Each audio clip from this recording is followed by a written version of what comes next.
السلام عليكم ورحمة الله وبركاته. عليكم السلام ورحمة الله وبركاته. احنا قفلنا كل شهر الساعة 2. كيف حالك أيها المدرب؟ كيف حالك يا مدرب؟ قفلنا والله يا صاحبي. أنا من طرف زيزو صديقك.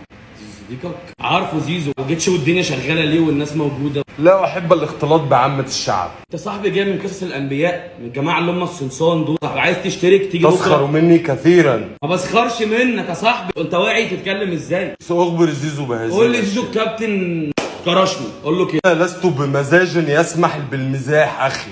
حول ولا قوة إلا بالله. مالك يا صاحبي؟ مالك؟ حزين للغاية. ألف سلامة عليك، فيك إيه طيب؟ حزين وبائس. في دكتور نفساني الشارع اللي ورا صاحبي، شكله وصف لك عياده، انت جيت جيم، ده جيم. أنا في المكان الصحيح، أريد أن أتحول. أتعرف رامي الكبير؟ والله الصغير. رامي الكبير يا رجل إنه بطل عالم. بيج رامي، طبعا ده كابتن الكباتن، ده ماله بقى؟ أريد أن أصبح مثله. الصبح هتجيني الصبح هتبقى كويس. الخوازيق تطاردني في كل مكان. مش لوحدك والله صح، ما انت شايف اللي انا فيه اهو. أريد أن أخذ بعض المعلومات تفضل. وأتفقد المكان. تفقده، اقسم بالله ما طبيعي. تسخر مني مثلهم. يا عم ما بسخرش منك. تحقد علي مثلهم. بحقد عليك ايه يا صاحبي؟ تتنمر علي مثلهم. سأصور يا رجل إذا كان لا يضايقك. اتفضل يا باشا، اتفضل يا باشا. هل هذه آلة السيقان؟ سيقان. سأستطيع. ان شاء الله، ان شاء الله. سأستطيع. ان شاء الله. هل أستطيع أن أجلس هنا؟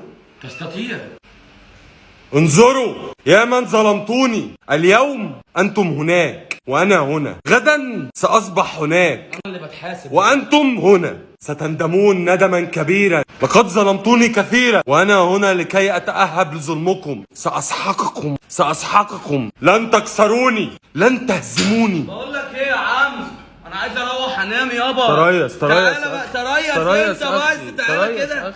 تعالى بس، اتكل على الله. ماذا بك؟ توكل على الله بس. تريث يا أخي. ما انا متريث يا صاحبي. تريث. انت عمال تنتقم دقيقة واحدة. على امي. دقيقة واحدة. اتفضل. اعطيني دقيقة واحدة. ماشي خلاص، اتفضل يا كوتش. ها أنا قادم وبقوة. يا مسهل. سأسحقكم. يا مسهل. سأسحقكم. يا عم انت جاي من انهي كوكب؟ سأسحقكم. يا عمي بالله عليك يا رجل تريث. سأنجو، وعندما أنجو سوف أخرقكم. سوف أخرقكم. انا خايف اقرا عليك قران يحصل لي حاجه، انا اللي اتلبس. ما تبصليش يا صاحبي كده عشان التفرقه دي الصراحه يعني. سأخرقكم خرقا لم يخرقه أحد مخروق أبدا. انت تحظك كثيرا يا صاحبي. ماذا بك؟ شكل معدل الحرق عندك عالي يا رجل. نعم. أيوة. كان رئيسي في العمل يحرق دمي كل يوم. يحرق دمك؟ انت جاي تحرق سعراتك في الجيم، عارف السعر؟ عارف؟ نعم. كان مسعور أيضا. لن أنساك كلكم. يلا بقى يا عمي، لن أنساكم كلكم. ده زور للغاية وأنت خسرت صديقا وعميل. بطل حاسك الأول كده وتعالى كده هقول لك أنا. تعالى بس، أنت هتقول لي إيه؟ اطلع اتكل على الله يابا. أنت مثلهم يا ابني اتكل على الله. أنت مثلهم. سأخرقك يا عم